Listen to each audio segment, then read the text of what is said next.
미지의 서울 슈퍼 재미있게 보셨나요?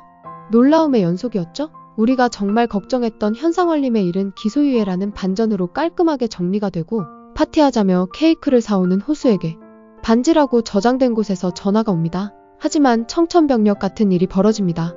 갑자기 호수의 귀가 들리지 않으면서 끝나는 엔딩 장면은 충격 그 자체였습니다. 뒤에서 그런 사정을 모르는 미지는 케이크와 호수를 번갈아 보면서 행복해하는 모습이 너무 아련하고 가슴이 먹먹해지는 순간이었는데요.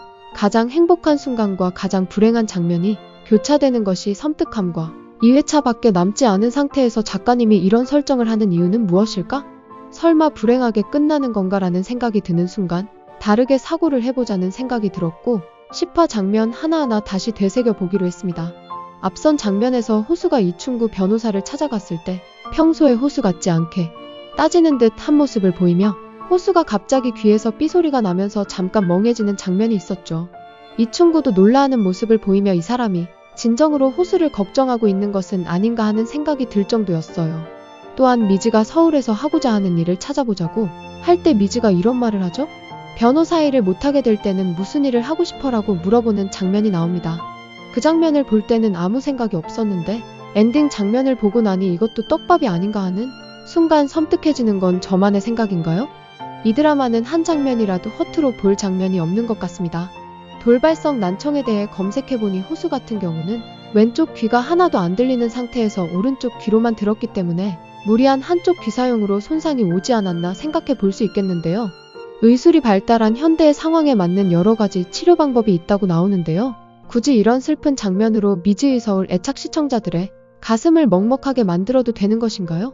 변호사 일이라는 것이 경청할 일이 많은 일이고 듣고 설명을 해줘야 하는 일이다 보니 소리 듣는 것이 완전히 복귀가 안 된다면 변호사 일이 힘들어지지 않을까요? 하지만 그렇게는 안 될 것 같다는 것이 미지의 꿈입니다. 꿈에서 호랑이와 싸워서 이겼고 그 호랑이는 이빨 없는 호랑이라고 했습니다. 호랑이는 거대하고 무서운 존재이지만 모두 이겨낼 수 있다는 해몽 아닐까요? 호수에게 들리지 않는다는 것은 거대한 암흑이지만 이겨내고 반듯하게 나아갈 거라는 뇌피셜입니다. 다른 측면으로 본다면 변호사 일이 힘들 땐 호수와 미지가 함께 할 일을 찾아볼 수가 있겠지요? 호수 미지에게는 공통부모가 있잖아요. 바로 정의구현입니다. 다음 주 11화에서 뇌피셜이 맞는지 확인해 보도록 할게요. 한편 로사 할머니의 과거 이야기는 많은 분들의 생각대로 현상월이 맞았고 미지 호수의 진심에 감명받아 살아온 세월을 다 털어놓게 됩니다. 다행히 김로사가 착하고 불쌍한 현상월이 곤란한 일을 겪지 않도록 법적으로 서류상으로 완벽하게 정리를 해놓았기 때문에 기소유예라는 기쁜 결과가 나왔고요.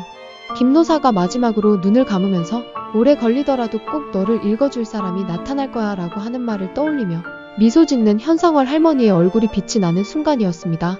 다음 편에서는 사인방들의 눈부신 활약 중 공정거래위원회가 들이닥친 미래 사무실의 위기에 대해서 살펴보겠습니다. 지금까지 컷컷컷이었습니다. 마지막으로 좋아요, 구독 꾹꾹 눌러주세요. 감사합니다.